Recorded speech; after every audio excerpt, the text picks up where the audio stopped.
এই নির্বাচনে কেউ কাউকে ভয় দেখাতে পারবে না।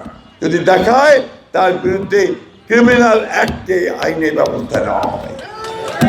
এই জামাতে ইসলাম দলটা 1971 সালে আমার যুদ্ধে বাধা দিয়েছে, সহায়তা করার জন্য থাক। আমরা যখন পাকিস্তান সেনাবাহিনীর সঙ্গে যুদ্ধ করছি তখন এরা পাকিস্তান সেনাবাহিনীকে সাহায্য করছে। হুমকি দিচ্ছে, এই তুমি ধানের শীষের লোকের কাছে যাবা না, ধানের শীষের কথা বলবো না, ভোট দিয়ে এগুলো বললে আপনারা আমাদেরকে জানাবেন, আমরা সাথে সাথে তার বিরুদ্ধে আইনি ব্যবস্থা গ্রহণ করব। সরকার খুব পরিষ্কার করে বলে দিয়েছে, এই নির্বাচনে কেউ কাউকে হুমকি দিতে পারবে না, এই নির্বাচনে কেউ কাউকে ভয় দেখাতে পারবে না। যদি দেখায় তার বিরুদ্ধে ক্রিমিনাল অ্যাক্টে আইনে ব্যবস্থা নেওয়া হবে। সোজা হিসাব, কাউকে ছাড় দেওয়া হবে না। তাই এই নির্বাচন থেকে আমরা অনেক গুরুত্ব দিচ্ছি। আমরা এই নির্বাচনে একটা, আপনি দেখেছেন যে সবাই জানেন যে এমনিতে নির্বাচনে আমরা বেশিরভাগ সময় যেটা করি আওয়ামী লীগ বিএনপি, তাই না?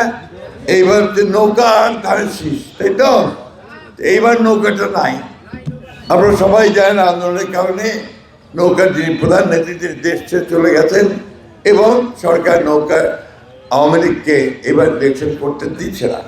আমরা মনে করি যে এখন আমাদের রাজনৈতিক দলগুলো যারা আছি আমরা নিজেদের মধ্যে একটা নির্বাচনের একটা সুন্দর পরিবেশ তৈরি করে আমরা নির্বাচন করতে চাই। মুয়াজ্জেম তারা বেতন পায় না, সবাই মিলে কিছু টাকা পয়সা তুলে দেয়, কোন রকম চলতে হয়। 3 বছরে সরকারিভাবে তাদের বেতনের ব্যবস্থা করা হবে। আর মন্দিরের পুরোহিতদেরকে তাদেরকে তিনি সরকারিভাবে ভাতা প্রদান করবেন। এই তো গেল ভাই, আমি যেটা আপনাদের কাছে নিয়ে আসছিলাম সেটা আপনাদেরকে জানালাম। আমার কিছু কথা আছে এই যে দল বাছাই করার ব্যাপারে। এই দলটা, এই জামাতে ইসলাম দলটা 1971 সালে আমার যুদ্ধে বাধা দিয়েছে, সহায়তা করার জন্য থাক। আমরা যখন পাকিস্তান সেনাবাহিনীর সঙ্গে যুদ্ধ করছি তখন এরা পাকিস্তান সেনাবাহিনীকে সাহায্য করছে।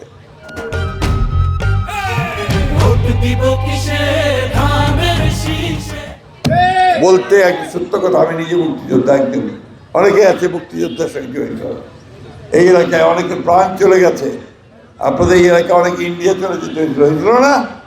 ভারত গেছিলেন তো অনেকেই, সব বাড়িঘর ছেড়ে সব চলে গেছিল, আমরাই গেছিলাম।